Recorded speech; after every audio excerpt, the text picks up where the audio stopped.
This is a Billy Bow guitar I built basically just from a body. It is the first guitar I ever built.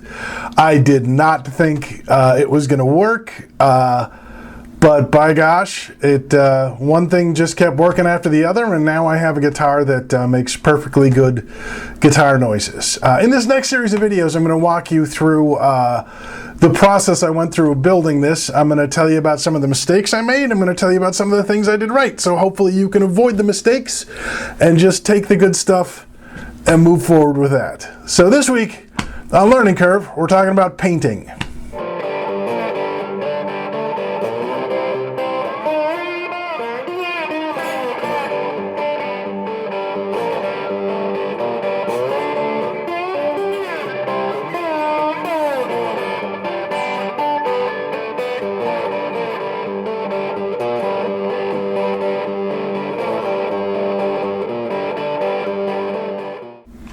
Okay, so I have an unfinished guitar body and it needs paint. Now at the time, I lived in an apartment and it didn't have a garage and I didn't have a shed, and it was the middle of a super cold winter, so that creates another whole set of problems as far as painting it outside. Also, I do not have an airbrush set up. None of that stuff. So what I needed to find was a way to paint a guitar indoors without getting a bunch of new expensive equipment, but still having it look good. So I went to the internet to find out if there was a way to do that, and it turns out there totally is. There's a series from Highline Guitars made by a guy named Chris Monk. He gives you very clear instructions on how to hand paint a guitar, and all you need to do it is rags, sandpaper, polyurethane, mineral spirits, Japan dry. If you follow the directions that Chris gives you, you should get results that are something like this. Here's the problem with the internet. Sometimes it's hard to ask specific questions about your specific situation. Also, sometimes things come up and you don't realize they're an issue until they're an issue. For example, okay, to the untrained eye, this looks like a chunk of wood, but if you look closer, you will see there are these little yellow parts in the wood grain. I am not 1,000% sure, but I believe that is glue. Also, turns out glue reacts differently to paint than wood, so it impacts the way your guitar looks when you're done.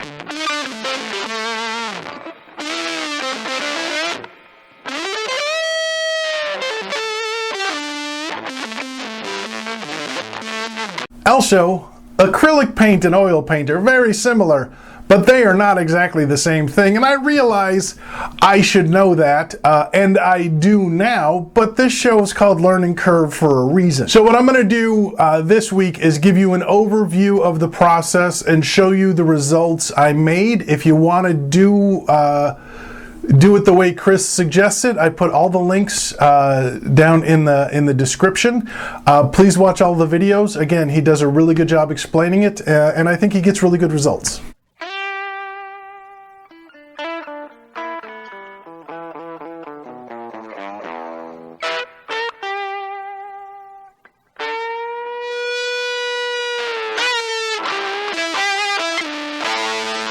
Okay, the first thing you have to do is sand out any dings or marks in the wood using 120 grit sandpaper, and I use the school eraser as a block, which is what he recommends. The reason you want to use a school eraser is because it's a little malleable, right? It's going to work with the curves of your guitar, and it'll give you a nice even sanding process. The reason you don't want to just use your fingers is because you'll get an uneven result when you're done sanding. He suggests you increase the grits from 120 to 150 to 220. With each grit, you sand till you create what he refers to as a consistent scratch pattern.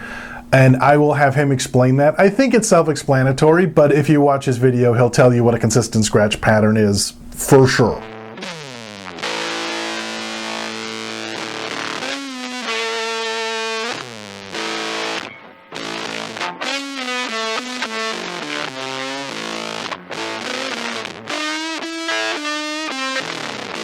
Next, you have to fill the pores. And if you go online, there are about 1 million different ways to fill the pores on a guitar body. I'm telling you the method that I used. I'm not saying it's for sure the best method, but it's the method that Chris recommends, and I'm very happy with the results. Basically what you do And I like this method.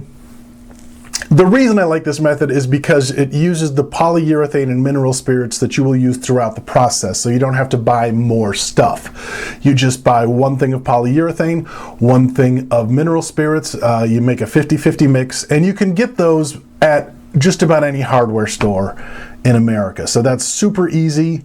It's super straightforward. You don't need a bunch of extra stuff. While you're at the store picking up mineral spirits and polyurethane, you're going to want to pick up some rubber gloves. You're going to want to pick up some 3M 320 wet dry sandpaper. When you do this, make sure you use the rubber gloves you bought and make sure you do it in a well-ventilated room. To say the least, open a window, maybe keep a fan going.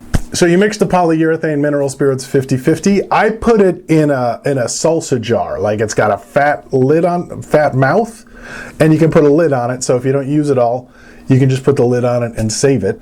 I also use 3M 320 grit wet dry sandpaper for this filling process. Okay, I'm filling the pores on the back and the sides. I'm going to apply color to the top. So basically, you rub the 50-50 mix into the wood with a paper towel until you have a good coating, like it's nice and wet. Then you wrap the sandpaper around the eraser and just keep rubbing it into the wood. And what's happening is that sawdust that you're loosening up with the sandpaper is mixing with the polyurethane mineral spirits mix and filling in, like that sludge is going into the pores. And when the polyurethane and mineral spirits dry, it will seal them up, like kind of like it creates like a glue, like a fill. Also, this makes the wood look amazing.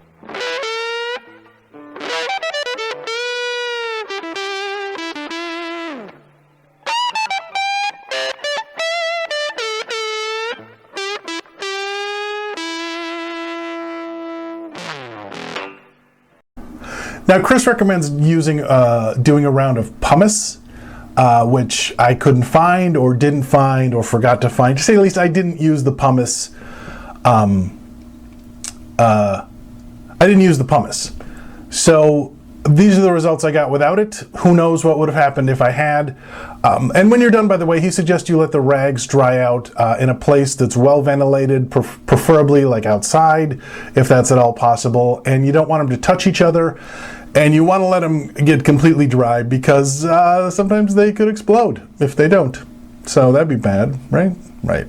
So then I painted the top, and the first thing I did was taped off all the parts that needed to be taped off. I taped around the edges, I taped the inside of the pickups, I taped where the neck is going to go, so that way you don't get paint in places where you don't want paint. Basically, what he suggests you do is you squirt paint onto the rag, rub it into the wood, and then put Japan dryer on top of that, and that will help the oil paints dry more quickly. Then you do a couple of coats of that, letting it dry like maybe for a day, day and a half in between each coat, depending upon how much time you got and how wet it is.